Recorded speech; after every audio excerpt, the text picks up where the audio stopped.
네, 오늘은 11월 30일입니다. 화요일이고요. 본문은 사사기 14장 1절에서 20절, 사사기 14장 전체를 보도록 하겠습니다.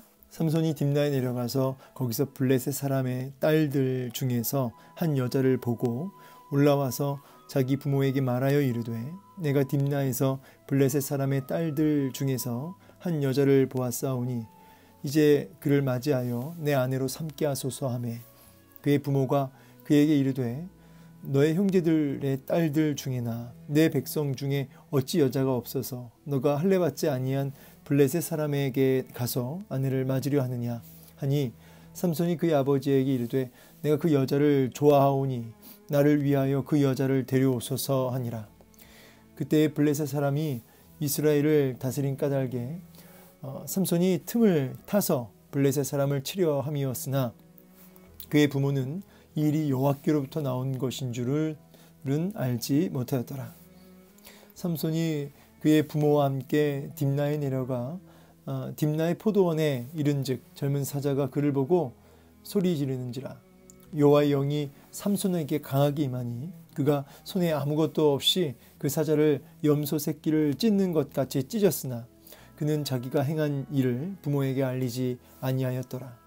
그가 내려가서 그 여자와 말하니 그 여자가 삼손의 눈에 들었더라.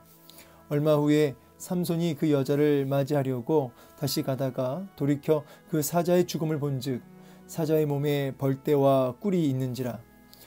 손으로 그 꿀을 떠서 걸어가며 먹고 그의 부모에게 이르러 그들에게 그것을 들여서 먹게 하였으나 그 꿀을 사자의 몸에서 떠왔다고는 알리지 아니하였더라. 삼손의 아버지가 여자에게로 내려가매 삼손이 거기서 잔치를 베풀었으니 청년들은 이렇게 행하는 풍속이 있음이더라. 무리가 삼손을 보고 30명을 데려와서 친구를 삼아 그와 함께 한지라. 삼손이 그들에게 이르되, 이제 내가 너희에게 수수께끼를 내리니 잔치하는 이래 동안에 너희가 그것을 풀어 내게 말하면 내가 베옷 30벌과 겉옷 30벌을 너희에게 주리라. 그러나 그것을 능히 내게 말하지 못하면 너희가 내게 베옷 30벌과 겉옷 30벌을 줄지니라 하니, 그들이 이르되 너가 수수께끼를 내면 우리가 그것을 들으리라 하매, 삼손이 그들에게 이르되 먹는 자에게서 먹는 것이 나오고 강한 자에게서 단 것이 나왔느니라 하니라. 그들이 사흘이 되도록 수수께끼를 풀지 못하였더라. 일곱째 날에 이르러 그들이 삼손의 아내에게 이르되, 너는 내 남편을 꾀어 그 수수께끼를 우리에게 알려달라 하라. 그렇지 아니하면 너와 내 아버지의 집을 불사르리라. 너희가 우리의 소유를 빼앗고자 하여 우리를 청한 것이 아니냐? 그렇지 아니하냐 하니, 삼손의 아내가 그의 앞에서 울며 이르되, 당신이 나를 미워할 뿐이요 사랑하지 아니하는도다. 우리 민족에게 수수께끼를 말하고 그 뜻을 내게 알려주지 아니하도다 하는지라. 삼손이 그에게 이르되, 보라, 내가 그것을 나의 부모에게도 알려주지 아니하였거든 어찌 그대에게 알게 하리요 하였으나 7일 동안 그들이 잔치할 때 그의 아내가 그 앞에서 울며 그에게 강요하므로 일곱째 날에는 그가 그의 아내에게 수수께끼를 알려주매 그의 아내가 그것을 자기 백성들에게 알려주었더라. 일곱째 날 해 지기 전에 성읍 사람들이 삼손에게 이르되, 무엇이 꿀보다 달겠으며 무엇이 사자보다 강하겠느냐 한지라. 삼손이 그들에게 이르되, 너희가 내 암송아지로 밭갈지 아니하였더라면 내 수수께끼를 능히 풀지 못하였으리라 하니라. 여호와의 영이 삼손에게 갑자기 임하심에 삼손이 아스글론에 내려가서 그곳 사람 30명을 쳐 죽이고 노력하여 수수께끼 푼 자들에게 옷을 주고 심히 노하여 그의 아버지의 집으로 올라갔고, 삼손의 아내는 삼손의 친구였던 그의 친구에게 준바되었더라. 아멘. 오늘 본문을 통해서 우리에게 말씀하시는 주의 음성 듣고 열매 맺기를 소망합니다. 오늘 이제 삼손이 딥나의 한 여자를 보고 결혼하게 되는 내용인데요. 자, 일단은 이 딥나는 이제 블레셋 지역으로 우리가 볼 수 있습니다. 그런데 블레셋 사람의 한 여인을 이제 본 거죠. 그리고 이제 그 여자가 이제 마음에 쏙 들었나 봅니다. 그래서 부모에게 가서 마노아에게 간 거죠. 부모에게 가서 그 여자를 자기 아내로 삼게 달라고 한 것이죠. 이렇게 부모와 상의를 한 것은 이제 당시 당연한 일이었고, 이제 결혼 지참금이라고 해서 부모가 이렇게 또 돈을 또 후원하고 하기 때문에 부모에게 이렇게 상의하고 논의한 겁니다. 근데 당연히 마노아 입장에서는 이게 마음에 합하지 않죠. 너 형제들 딸들 중에서나 백성 중에, 그러니까 이스라엘 백성 가운데 여자가 얼마나 많은데 할례 받지 아니한 블레셋 사람에게 가서 아내를 맞으려 하느냐, 이렇게 말하는 것은 매우 당연하죠. 출애굽기 34장이나 신명기 7장에도 잘 언급되어 있지만 결국은 이방 여인과 결혼하는 것이 율법적으로 맞지 않죠. 그리고 여러분 이게 이제 이방 여인과의 결혼이 결국은 이제 어떤 의미로 연결되냐면 우상 숭배로 연결됩니다. 실제로 솔로몬이 수많은 이방 여인들과 결혼하게 되고, 그 솔로몬, 그 지혜가 충만했던 솔로몬도 그 많은 이방 여인과 결혼하니까 어떻게 됩니까? 그 분별력이 좋은 그 솔로몬이지만 그 수많은 이방 여인을 아내로 맞이하면서 솔로몬도 우상 숭배에 빠지게 되죠. 그래서 그 우상 그 신전을 막 짓고, 이 솔로몬이 그런 악한 짓을 하죠. 이렇게 이방 여인과 결혼하지 말라는 부분은 결국 그것이 우상 숭배로 직결되기 때문입니다. 깊이 영향을 끼치기 때문이죠. 그래서 이제 이 부분을 이제 금한 건데, 이 삼손이 뭐라고 하냐니까, 이르되 내가 그 여자를 좋아하오니, 그러니까 하나님 뜻이 중요한 게 아니고, 율법이 중요한 게 아니고, 또 심지어는 인간적으로는 봤을 때 부모님의 의견이 중요한 게 아니고 내가 좋다는 거야. 내가 좋은데 결혼해야지. 이제 원문을 이제 직역하면 그 여자가 나를 즐겁게 한다, 이렇게 나와요. 그러니까 철저하게 내가 좋다는 거야. 이 여자가 나를 즐겁게 하고 내가 보기에 좋고. 삼손은 나실인이죠. 철저하게 하나님께 바쳐진 존재로서, 구별되고 거룩한 존재로서 그렇게 살아가야 하는데, 지금 자기가 좋아하는 곳을 향해 나아갑니다. 사사기 전체에 흐르고 있는 핵심 메시지가 뭐냐면, 사람들이 하나님을 왕으로 모시지 않고 자기 소견에 옳은 대로, 자기 소견에 좋은 대로 행하였더라. 그래서 결국 하나님을 왕으로 모시기를 꺼려하고 자기의 소견, 자기의 욕심과 정욕과 자기 보기에 좋은 것을 향해서 갔다는 것입니다. 자기가 왕인 것이죠. 이것이 사사기 전체에 흐르는 메시지입니다. 그래서 이스라엘 백성들이 망한 이유가 하나님을 왕으로 거절하고 자기 소견에 오르는 대로 행했기 때문이라는 거예요. 근데 이 부분에 대해서 나실인, 마땅히 하나님 앞에 철저히 구별되고 거룩해야 할 하나님의 그 구별된 헌신된 나실인이 철저하게 자기 눈에 육신의 정욕과 이생의 자랑과 안목의 정욕을 쫓아서 자기 욕심을 쫓아서 자기 소견에 오른 대로 그렇게 하고 있는 모습을 보게 됩니다. 여러분, 우리가 어떤 선택을 하고 결정을 할 때 내가 보기에 좋은 것, 이것은 내가 보기에 좋아도 그것이 하나님 뜻과 합하지 않다면 그것을 우리가 미워하고 거절할 수 있어야죠. 여러분, 우리는 본성적으로 죄를 사랑합니다. 마치 이 삼손이 이 블레셋 여인을 보고 사랑에 빠진 것처럼 우리도 본성적으로 우리 육신의 정욕에 딱 차고 내 마음에 이렇게 나를 즐겁게 하면 그것에 사랑하게 되어 있죠. 완전히 빠져 있게 되어 있습니다. 우리가 그래서 얼마나 수많은 죄악들에 빠져 삽니까? 자기 소견에 오른 대로 삽니까? 근데 이것이 얼마나 큰 고통과 어려움을 안겨다 주는지 몰라요. 그래서 그 여자를 내가 좋아하오니가 아니라 그 여자를 좋아하오니 다른 말 하지 마시고 이게 아니고 하나님 뜻이 무엇인지, 하나님이 기뻐하시는 게 무엇인지 그것을 묻고 질문하고 그리고 찾고, 그리고 그것 앞에, 그 뜻 앞에 내 생각과 감정을 복종시키는 거죠. 나를 쳐서 복종시키는 거죠. 근데 세상 이치는 뭐예요? 오늘날 세상은 뭐예요? 철저하게 진리가 아니라 나죠. 내가 좋은 게 진리인 거죠. 오늘날 이 시대는. 우리 성경은 역행합니다. 철저하게 반대죠. 나의 감정과 나의 생각과 나의 의지보다 항상 하나님의 뜻이 무엇인가를 살피고 그 뜻 앞에 나를 쳐서 복종시키는 역행합니다. 역행. 근데 이제 4절 보면 좀 헷갈릴 수 있어요. 그때 블레셋 사람이 이스라엘을 다스린 까닭에 삼손이 틈을 타서 블레셋 사람을 치려 함이었으나 그 부모는 이 일이 여호와께로부터 나온 것인 줄 알지 못했다. 이거를 이제 혹시 오해해서 삼손이 이 여자 블레셋 여자를 아내로 취한 것은 지금 이것을 계기로 해서 이 블레셋 사람을 공격하기 위한 블레셋, 지금 이스라엘 백성을 압제하고 있는 블레셋을 치는, 공격하는 어떤 그런 계기가 되기 위해서 하나님이 이렇게 하셨다, 이렇게 지금 우리가 보여지는데, 이 부분은 이렇게 이해하셔야 돼요. 하나님이 지금 이 삼손이 이 이방 여인을 보고 사랑에 빠지고 이런 부분을 하나님이 이렇게 조장하셨다고 이해하시면 안 됩니다. 이것은 삼손의 정욕과 욕심을 쫓아서 이렇게 한 겁니다. 하나님의 뜻을 살피지 않고. 그런데 오히려 그 삼손의 그 죄악된 또 정욕을 쫓아서 했던 이런 행동들을 통해서도 하나님이 당신의 뜻을 이루어 가신다고 이해하신 것이 맞는 해석입니다. 그래서 악을 선으로 갚으시고, 또 참으로 삼손은 그 과정에서 실수하고 연약했지만, 그러나 그럼에도 불구하고 하나님은 그런 정말 이 형편없는 삼손을 통해서도 하나님의 뜻을 신실하게 이루시는 부분을 우리가 오히려 이제 주목하게 되는 것이죠. 근데 이러한 하나님의 큰 어떤 삼손이라고 하는 도구를 통해서 하나님이 당신의 뜻을 이루시죠.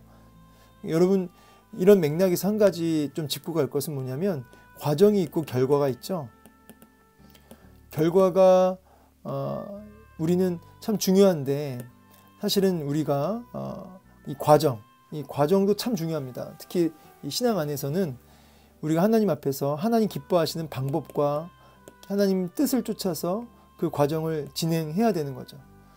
그리고 그 따라오는 그 결과를 통해서 하나님께 영광 올려드리는 건데, 우리는 자꾸 이제 결과에만 주목하다 보니까 이 삼손의 행위를, 이런 행위를 긍정적으로 평가할 수 있는 그런 어떤 오해가 있는데, 그러면 안 되죠. 잘못된 과정을 하나님께서 그 악한 도구였지만, 마치 애굽의 바로 왕도 악한 도구죠. 악한 도구. 그러나 그를 통해서 하나님의 뜻을 드러내시는 것처럼 열방 가운데 삼손의 잘못된 행위는 잘못된 행위예요. 그럼에도 불구하고 하나님이 당신의 뜻을 이루신 거죠. 이제 여기서 우리는 이제 항상 우리가 주를 위해서 살아갈 때 어떤 과정들, 그리고 하나님의 뜻을 신실하게 이루신 우리 연약한 모습임에도 불구하고 하나님의 그 신실하심과 능력으로 선하신 하나님의 뜻을 반드시 이루어내시는 그 하나님의 그 신실하심과 능력을 또 우리가 묵상하고 바라보게 됩니다. 여기에 소망이 있죠. 자, 삼손이 이제 부모와 함께 이제 딥내로 내려갑니다. 엄마 손 잡고 내려가는 거죠. 왜냐하면 이제 그 당시 풍습이 그래요. 그래서 여인을 얻기 위해서 이제 결혼 지참금도 주어야 하고, 그래서 이제 다 같이 내려갑니다. 근데 그 과정 속에, 내려가는 이제 길목 속에 아마 이제 그 다윗 혼자 있었던 것 같아요. 젊은 사자가 출몰했고, 그러니까 젊은 사자라고 하니까 어떤 이제 가장 이제 그 힘 있고 왕성한 아주 그런 그 가장 큰 사자가 이렇게 달려들었습니다. 그때 여호와의 영이 삼손에게 강하게 임했다. 성령께서 삼손을 사로잡으셨는데, 강력하게 사로잡으셨는데, 삼손에게는 특별히 이 힘, 육체적인 어떤 힘이 열매로 나타난 것 같아요. 그래서 손으로, 맨손으로 그 사자를 그렇게 염소 새끼를 찢는 것처럼 그렇게 그 사자를 이제 죽인 것이죠. 참 초자연적인 역사죠. 사자의 그 크기로 보나 또 힘으로 보나, 근데 한 인간이 그것을 맨손으로 찢어 죽였다.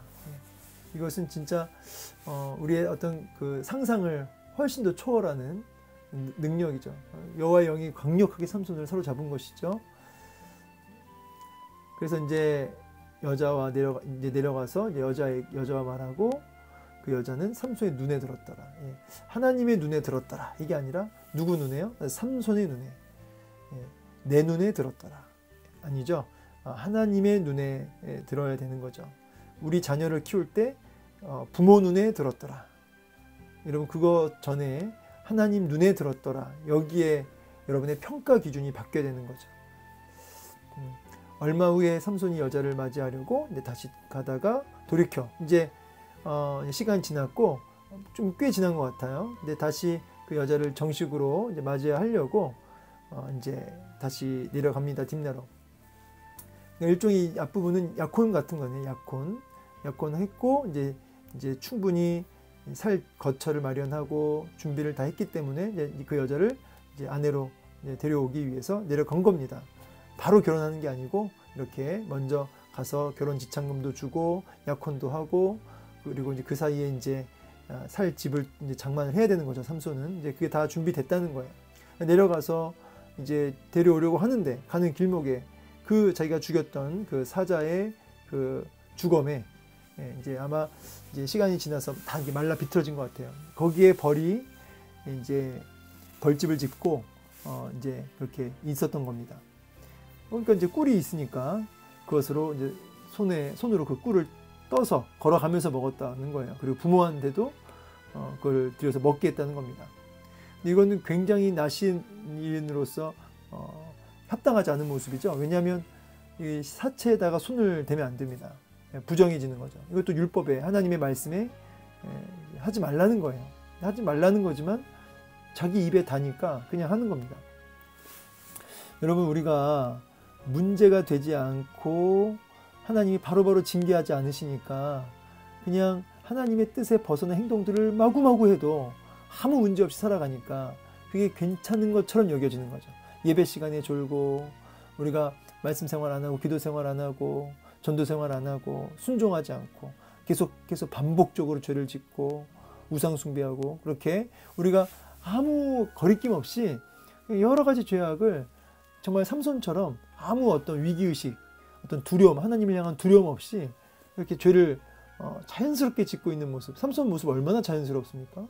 이런 삼손의 아주 자연스러운 이 죄를 지면서도 거리낌 없는 이 모습을 보면서 혹시 우리들이 그렇게 거리낌 없이 죄를 짓고 살아가진 않나 아무 문제 없이 이게 오늘날로 따지면 오늘 우리가 사실 우리야말로 나실인이자 하나님 앞에 정말 바쳐진 자로서 성도로 살아가야 되는데 이런 안타까운 모습이 있지 않냐 이 말이에요. 하나님이 참으시고 계시거든요. 자, 삼손의 아버지가 이제 여자에게로 내려가서 잔치를 또 베풉니다. 이제 그 사이에 이제 한 30명의 블레셋 이제 삼손 또래들이 청년들이 와서 이제 같이 잔치하고 그렇게 하고 있는데 그게 이제 풍습이니까 삼손이 수수께끼를 내요. 이제 잔치할 때 흥을 돋우려고 수수께끼를 내는 그런 일들이 있었답니다. 이제 내기를 한 거죠. 배옷 30벌, 겉옷 30벌. 그러니까 속옷, 겉옷 해가지고 30벌, 30벌 해서 내가 내 이 수수께끼 맞추면 주겠다. 근데 역으로 너희가 못 맞추면 나한테 줘라. 그래서 이제 일주일이라는 시간을 걸고 수수께끼를 냈습니다. 근데 이제 못 맞춘 거죠. 그러니까 이 아내가 이제 이 30명의 블레셋 청년들이 삼손의 아내에게 와가지고 이거 너 남편 통해서 이 정답 빨리 알아내라. 안 그러면 너와 내 아버지 집을 불살라 버리겠다. 이게 협박을 한 겁니다. 그렇죠? 너 우리 왜 초대한 거냐? 우리 재산 뺏으려고 한 거냐? 빨리 삼손 통해서 알아내라. 이렇게 협박을 한 겁니다. 그러니까 이 아내가 삼손의 아내가 울며 불며 나를 미워하냐? 왜 정답 얘기 안 하냐? 수수께끼 냈으면 나한테는 알려줘야 되는 거 아니냐? 그러니까 막 울면서 얘기합니다. 그러니까 삼손은 처음에 말 안 해요. 부모한테도 얘기 안 했는데 내가 어떻게 얘기하겠냐고.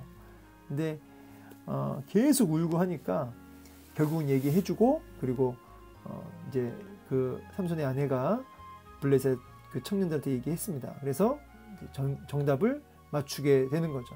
삼손이 열이 받아가지고 내 암송아지, 내 아내를 통해서 너희들 정답 알았지? 하면서 삼손이 화가 났습니다. 그래서 그 분노에 여기 이제 여호와의 영이 삼손을 사로잡았다고 했죠. 예. 지금 하나님의 은혜가 지금 삼손을 붙들고 있으니까. 그래서 이 아스글론이라고 하는 것은 블레셋의 한 도시입니다. 그래서 거기서 쳐서 그 노력해가지고 그 옷을 이제 얻어가지고 줍니다. 그리고 이제 자기는 이제 아버지 집으로 가버리죠. 분노해서. 그 사이에 이제 그 장인어른이 그 자기 딸을 다시 그 삼손의 친구였던 그 30명 중에 한 명 누군지 모르지만 아내로 다시 줘버려요. 이것 때문에 이제 삼손이 나중에 내려와서 이제 전쟁이 나는 거죠. 자, 오늘 말씀을 이제 통해서 마지막에 이 울지 않습니까? 이 여자가. 이렇게 삼손이 나중에 보면 들릴라한테도 이렇게 들릴라가 삼손 마음을 힘들게 해요. 그러니까 여러분, 이 죄를 사랑하고 하나님 뜻이 아니라 자기의 쾌락을 쫓아서 죄를 사랑하고 그것에 붙들리면요, 그것이 자기를 막 힘들게 하면 그걸 떨쳐낼 수가 없어요. 떨쳐낼 수 없고 그것에 매인바 되고 그것에 노예가 되었기 때문에 결국 그의 말을 듣게 되는 거죠. 결국 이렇게 비참한 일이 벌어지는 거죠. 나중에는 눈까지 다 뽑히게 되죠. 이 들릴라한테. 똑같은 패턴이에요.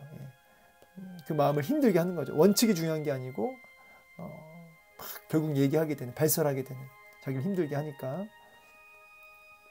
잘못된 것을 사랑하면, 죄악을 사랑하면 이렇게 말할 수 없는 고통과 어려움에 빠지고 매이게 되는 것이죠. 오늘 말씀을 통해서 이 보고, 또 여기 보면은 여기 그 여자를, 내가 그 여자를 좋아하오니, 이런 단어들, 그러니까 철저하게 하나님 보시기에 또 하나님 뜻 이런 것과 관계없이 자기의 정욕과 자기의 뜻을 쫓아서 죄악을 사랑해버리는 이런 모습들, 이것이 가져다주는 큰 고통이 얼마나 정말 큰지 우리가 보게 됩니다. 삼손의 눈에 들었더라, 이런 단어들. 오늘 하루 우리가 내 눈에 드는 것이 아니라 하나님의 눈에 드는, 하나님의 뜻을 살피고 선택하고 결정하는 이런 일들이 있어야겠습니다. 그러므로 크고 작은 모든 일에 오늘 하루 살아가시면서 하나님이 기뻐하실까? 하나님은 어떻게 생각하실까? 하나님 주신 생각인가? 하나님 주신 마음인가? 이렇게 하나님 뜻과 마음을 살피고 이렇게 나아갈 수 있었으면 좋겠습니다. 크고 작은 모든 일에 이렇게 살피는 은혜, 하나님 뜻을 돌아보는 은혜가 있기를 원해요. 이렇게 됐을 때 우리가 정말 이렇게 잘못된 것을 사랑함으로 오는 그런 고통에, 매임에 빠지지 않고 하나님 주시는 평강을 누리며 살게 된 줄로 믿습니다. 감사합니다.